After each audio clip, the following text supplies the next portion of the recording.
mavzu kurtaklar.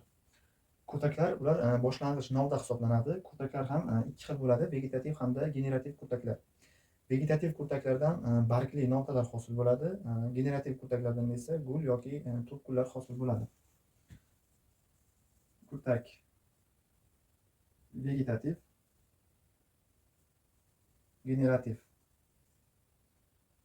Xo'p, vegetativdan bargli poya, generativdan gul yoki turp gul.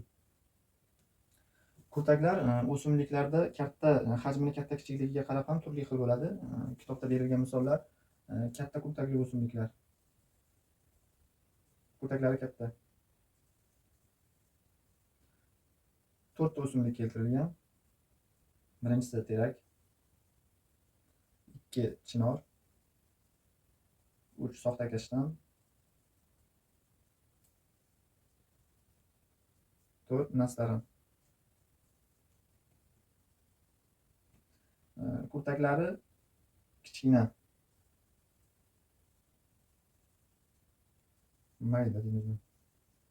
5 ta o'simlik misol keltirilgan. Ularga tut, tol, qayrag'och, o'rik, 5-inchisi olma. Xo'p, kurtaklar joylashishiga qarab ham turli xil bo'ladi. 3 xil joylashadi kurtaklar novdada, ya'ni qarama-qarshi, halqa hosil qilib hamda ketma-ket tarzda joylashadi. Kurtaklar yana poyasida joylashishiga qarab ham turli xil bo'ladi, ya'ni uchli kurtak, barg qo'ltig'ida yon kurtak hamda qo'shimcha kurtak bor. Ular ildizlardan hosil bo'ladi. Xo'p, kurtaklarni terakning kurtagini ko'rib chiqamiz. Terakning kurtagi novdada ketma-ket tarzda joylashadi va terakning novdasida uchli kurtaklari yon kurtaklariga nisbatan hajmi kattaroq bo'ladi va yana terakning kurtaklari tashqi tarafdan pishiq qobiq, tangacha barg bilan qoplangan bo'ladi. Bu qobiq kurtakni sovuqdan hamda bakteriya zamburug'lardan himoya qiladi. Xo'p, kurtaklar bo'rtib chiqishi uchun ular qishki tinim davrini o'tashi kerak. Buni olimlar fanda tekshirib ko'rishgan. Kechki kuzda kurtakli novdani suvga solishganda u juda ham uzoq muddatda bo'rtib chiqqan.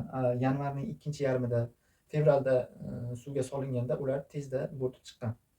Shu kurtaklarni bo'rtib o'sib chiqishi uchun bir ma'lum vaqt ketadi. Bu ma'lum vaqt faza deb nomlanadi. Faza bu davr kurtaklarni bo'rtib o'sishi uchun ketadigan vaqt.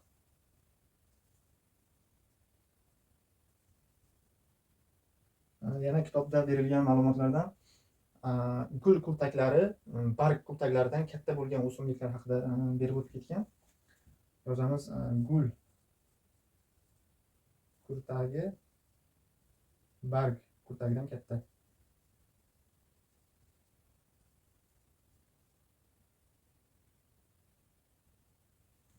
To'rtta o'simlik misol qilib keltirilgan.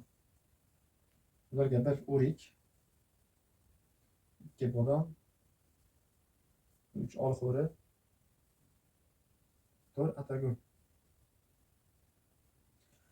Va yana bahorda birinchi bo'lib barg kurtaklari birinchi ochiladigan o'simliklar.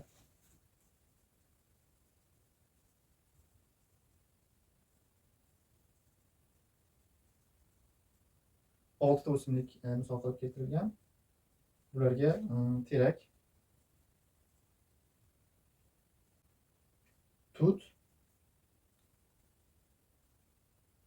chinor, nastarin, 5 nastarin, 6-inchisi jiyda. Birinchi bo'lib gul kurtaklari ochiladigan o'simliklarga 5 ta o'simlik: o'rik, bodom, olxo'ri, olcha hamda shaftoli. Kurtaklar mavzusida berilgan ma'lumotlar shulardan iborat.